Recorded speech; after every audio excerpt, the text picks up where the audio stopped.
Yo, yo, yo, yo, yo, yo, yo, yo. Yo, yo, yo, yo, yo, yo. What's good with it? It's the homie Mack. Music, art, culture, knowledge. Each one teach one, peace and love. Reporting live from the Dogon.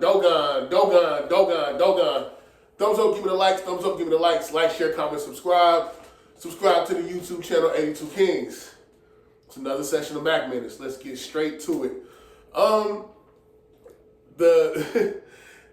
Everyone knows that the NFL draft just took place over the course of the past 3 days. Today being Sunday morning, ended last night, I believe. I think it's over. I know it's 7 rounds now. I think it's over. Coming into this draft, there were 2 things that were for certain. Cam Ward was going to be a top 5 pick, and Shedeur Sanders was going to be a top 5 pick. Lo and behold, Cam Ward was the number 1 overall pick. I think Cam Ward is literally living a Disney film. He's living like Invincible. He's living like this story that motivates little kids and motivates people to be their best self. This man went from a 0-star recruit, going to an FCS school, University of the Incarnate Word, I think it's in San Antonio, Texas, then going to Washington State, then going to Miami, to now being the number 1 overall pick in the NFL draft. Shout out to Cam Ward. Really, this video should be about you, but there's so many rumblings about Shedeur Sanders. Like I said earlier, Shedeur Sanders was projected to be a top 5 pick. Some people actually thought he might have been number 1. I gotta add Travis Hunter in there too. Travis Hunter was pretty much a shoe-in to be 1 through 5. He ended up being, I think, the number 2 pick. Don't quote me on that.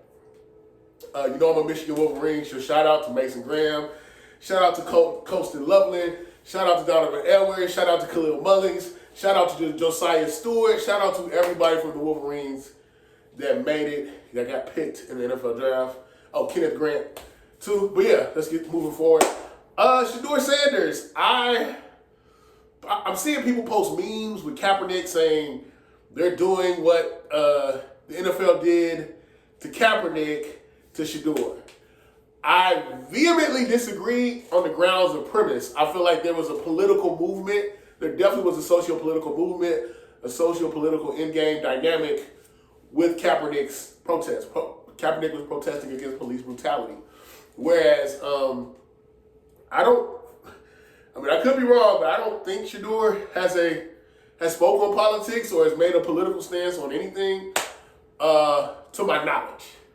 So I think the premise is different. But some people would argue, well, he is making a political stance. He's being unapologetically himself. He's wearing $200,000 chains. He's wearing a $100,000 Rolex watch.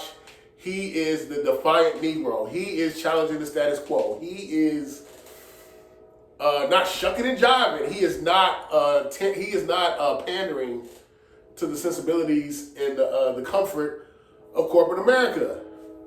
So some people feel like that's revolutionary. I get it. But I do think at the end of the day, the premises are different. And I would like to also say, I guess some people feel like the 2 are parallel or tantamount, only in the sense that just how owners and people got together to lock out Kaepernick, the same is said for Shedeur. Premise may be different, but the application is the same. They're trying to lock Shedeur out.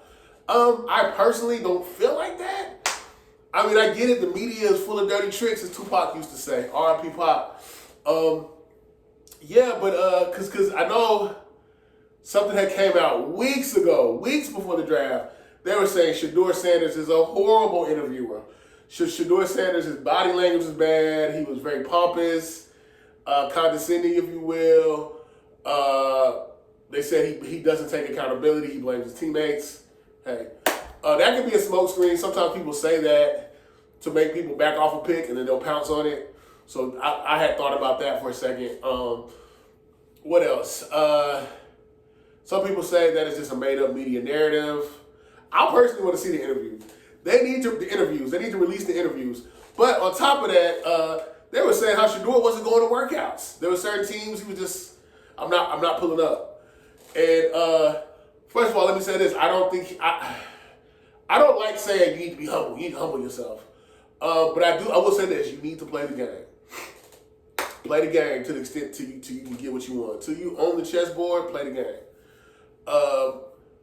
Where am I going with that? Basically, some people feel like he sandbagged or sabotaged his own interviews for the teams he didn't want to go to. And they're also, Deion, he was on the Tamron Hall show about 3 months ago, pretty much saying he was going to have a hands-on interaction as far as dictating where Shedeur goes and where he doesn't go. Do I think Deion is wrong for that? No. Did Eli Manning do the same thing? Yes. But you know what? Deion don't have the complexion for the protection. What do I mean by that? Deion is black, so it just hits different with us. Again, I don't think Deion is wrong. Eli Manning did the same thing. But, in the same token, I can understand as a general manager, as an owner, I'm not going to let somebody try to dictate. I'm not going to let a helicopter parent tell me how I'm going to run my team. So I get it why some people may have backed off. And we know that these owners, everybody talks amongst themselves. Don't get Shedeur. Don't get Shedeur. That may have happened. But I can't scream systemic oppression and systemic racism when I want to say the first 2 picks were black men. Cam Ward was the first pick. Let me see. Give me 1 second. Cam Ward was the first pick. He went to the Tennessee Titans.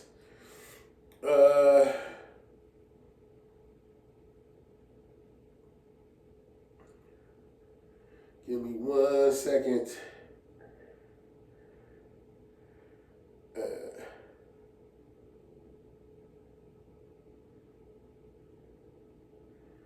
Give me 1 second. I don't know why this is taking so long. Normally I use my laptop. Okay, Cam Ward was the first pick. Travis Hunter was the second pick. Abdul Carter was the third pick. A white person wasn't picked. Shout out to Will Campbell from LSU. Wasn't picked to the 4th pick. So the first 3 picks were black men. So I can't really scream systemic racism. Because one thing I know about white people, they are mindful for where they invest their money.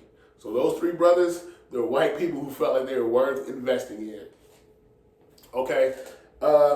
Speaking of money, Shedeur was picked 5th overall, and he was 5th round, 144th overall. Huge dip. A lot of people were picked before him that I did not think were better than him.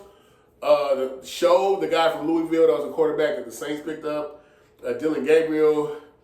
I think you could argue that Jackson Dart is just as competitive, if not maybe even better in certain aspects than Shedeur. The criticism on Shedeur is that he stays in the pocket too long. He's not very athletic. And he's, just his athleticism doesn't just jump out at you. Those are the criticisms as far as aspects of his game. But the thing that blew my mind is Tom Brady, a Michigan man, was Shedeur's quarterback coach. He trained him. And Tom Brady is a owner, maybe like a minority owner or shareholder of the Las Vegas Raiders. Why didn't he put in a word and get Shedeur picked up? I thought Shedeur was going to be a Raider. But I don't know. Part of me feels like there are a lot of moving parts here. Do I think they may have possibly colluded against him? Yes. Do I think that Shedeur Sanders probably sandbagged those interviews? Yes. I think that's possible. He probably did do it. Going where probably the markets he didn't want to be in, didn't really put forward his best foot. Are there teams that probably didn't want Deion in their affairs? Yes, I really think that's the primary reason. I think there's some teams who don't, and I get it. Deion's coaching the Colorado Buffaloes, but this man has said on numerous occasions, that he would have a direct involvement in where Shedeur goes. Okay, so let's not deny that. And I get it, like primetime Deion Sanders is an archetypal image. When he was at Florida State, he created primetime. Bigger than life, larger than life, believes in himself, supreme confidence. Deion is an archetypal image for a lot of black men that they follow. He's confident. He believes in himself. He is a defiant Negro. You can't put him in a box. He controls his narrative. So I get the appeal about Deion. I respect that about Deion. Don't necessarily like, I'm not even going to go there, but I respect Deion. And I get it. People admire Deion and they see parts of themselves in Deion. They see parts of Deion that they want to apply to themselves. I respect that as well. The thing is, with Shedeur being the 144th overall pick, he took a big pay hit cut. This man's NIL bag was $6.5 million. His bag for his NFL salary is like 4.6, I'm hearing. So that's over $2 million plus a drop. It is what it is. He'll manage.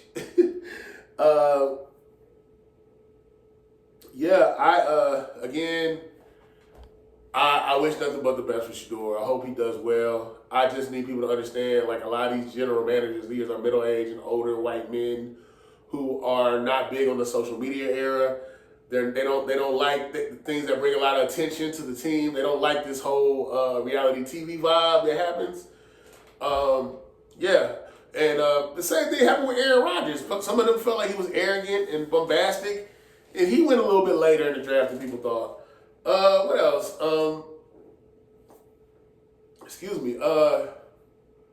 What's his name? Trevor Bauer. He's a baseball player, Cy Young talent, like really hella talented. But he's been blackballed because of his social media presence. You know, so I don't think this is necessarily just a white thing. I think it's a culture thing. Like some people just don't want people that are really showy and showboaty in their program. But and another thing I gotta address, some of the same black people I saw screaming systemic oppression, racism, or Shedeur getting picked later were the same black people that were taking a dump on Bronny.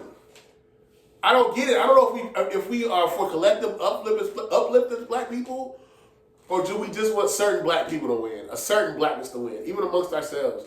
I don't get it. Like we scream nepotism, white supremacy, and that's why Shedeur got boxed out.